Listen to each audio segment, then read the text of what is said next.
Hi guys, welcome back.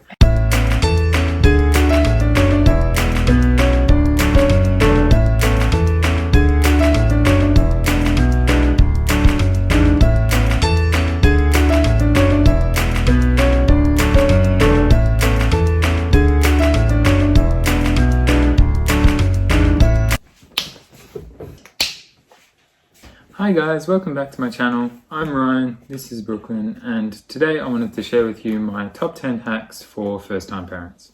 So for this video, we're going to be focusing on the newborn stage. Obviously, Brooklyn is not a newborn anymore, but she was once. So there are definitely some things we wish we knew. So we felt a little bit more prepared. Alright, so our first hack is it can be really handy to have already made meals in the freezer when your baby arrives. During that newborn stage, they haven't developed a sleep pattern yet. They need feeding every 2 to 3 hours and they always need a change. And when you're not attending to them, you're trying to rest yourself. So it can be quite a challenge to get up and have that energy to make a meal for yourself. So definitely have something in the freezer when you're just not feeling it and you can just kind of heat it up and it's like a quick and easy meal.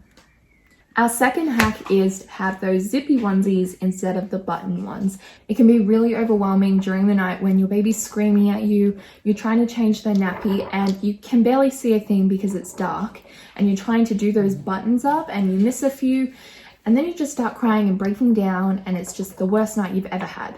So I definitely recommend you get the zippy ones instead of the button ones. I would just like to add that is not for everyone, so I was fine with the buttons. You got up like 3 times during that. I was fine with the buttons. Zip ones, they're handy, but like I didn't mind the button up ones. They weren't too bad. Alright, that's, you can't. Our third hack is, and I know not everyone will agree with this and that's completely fine, but for us it was a lifesaver. Brooklyn co-slept with us in our bed for about 2 to 2.5 months. She would wake up screaming. I would just have to roll over, change her, and then whip out a boob and feed her right back to sleep. I was a very light sleeper when she was in the bed with us. Every move she made, every noise she made, I would wake up, so I was actually really comfortable being in the bed with her. I do know there are co-sleeping bassinets as well that are out there. We didn't get one of those because we already had a bassinet in our room for her, and I think I was just more comfortable having her like directly next to me when I slept, so I could always kind of just watch her and make sure she was okay. Our fourth hack, or more so my fourth hack, is in the very early stages of her life. I'm going to say about the first 4 weeks, her mouth wasn't big enough to fully latch onto my nipple. Can I say nipple? Onto my utter.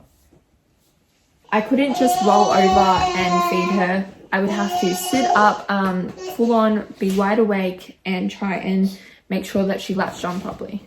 During this, I would get really dehydrated. I'd get quite hungry as well, so I always made sure that there were some snacks next to the bed and a full bottle of water. During that whole newborn stage, I forgot to kind of feed myself. It was more, I was making sure she was fed, making sure that she always had a clean nappy, and I would just kind of be in bed relaxing when she was asleep. So having those snacks next to the bed really did keep me going for the first month. And then when she started to create more of a sleep pattern, I found myself kind of eating more healthier foods and things like that. Our fifth hack is having lots of burp cloths. Every baby is different, but Brooklyn was a really big chucker when she was younger. And every time she would chuck, we would go to reach for one and it was like they'd always be soaked. So we'd have to go out and buy a heap more. And you don't always have time to do loads of laundry during the day. So grab as many burp cloths as you can, especially if your baby is a big chucker. Our sixth hack, which probably should have been our fifth hack because it relates to breastfeeding, is one of these bad boys. It is a hooker. I bought this off eBay for about $3 or $4. It is tested, it's okay to use, blah, blah, blah. And in my opinion, it is way easier and way better to use than a breast pump, electric or manual. I had 2 electric breast pumps and I would spend about an hour trying to get over 100 mils of milk. I saw on a Facebook page that everyone was recommending these with mums who struggle to pump. And I said, okay, why not? It's a couple dollars. If it doesn't work out, so be it. but this has been one of the most amazing purchases in my life. So I would pop her on one side and then I would literally suction this onto the other side, and it would help catch the milk that was leaking and then draw out any other milk that was kind of in that breast. She's gonna grab it. That is terrible. I don't care. Our 7th hack is to listen to yourself and your instincts. Our 7th hack is that you don't always have to listen to other people's advice.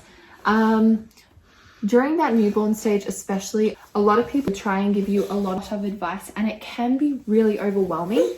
So you kind of just learn to smile and nod, as kind of bad as that sounds, but you don't always have the time to go, you know, that doesn't really work for me, and then they'll go, oh yeah, but you should try this, and it's kind of just a little bit exhausting sometimes. So a lot of the time you just smile and nod. Yeah. Honey, what is this? Okay. M to the B, M to the B, M to the B, M to the B, M to the B. Wow. Our 8th hack is to always allow for more time if you're going to go somewhere. We greatly underestimated the amount of time it took us to get out of the house. There are so many things that we forgot to put in the car before we left, and she'd also seem to really like doing explosive poos in her car seat. So definitely get ready and pack the car like half an hour before you leave so you can double check everything. You can feed her if she needs a feed, and so then hopefully you'll get to your destination on time. Number 9 is it's really helpful to join some kind of support group after you've had your baby. For me, I kind of felt really lonely when it was just me and Brooklyn at home. Ryan was at school or he was at work, and Ryan's mum was at work as well. And I found when Brooklyn was asleep and I was kind of just relaxing, and I found that I could jump onto Facebook and kind of just have this whole rant post about my day and actually get support and people sharing their experiences with me, and it made me feel not as alone. I definitely think that was what helped me keep me sane during that newborn stage. Our 10th and final hack is, and I really wish I knew this, but I actually only found out about this a couple months ago. Baby clothes like this, some of them have the kind of shoulder pad things here. If your baby does an explosive poo up the back, instead of unclipping it here and pulling it over their head, you can actually roll this down their shoulders and roll it down their body. So their poo doesn't actually get all over their head and body. That is probably the one thing, if I could take from this whole video, that I wish I knew about anything. Would have been very handy to know back then. Oh yeah, and the hooker. Yes. So there we have it, our top 10 hacks for you guys. I hope you took something away from this video. Today was Ryan's only day off at work, and I wanted to get him in this video. I want to have him in videos more often. He seems to be working around the clock lately. But yeah, we hope you enjoyed. Bye. Bye. Bye. Bye.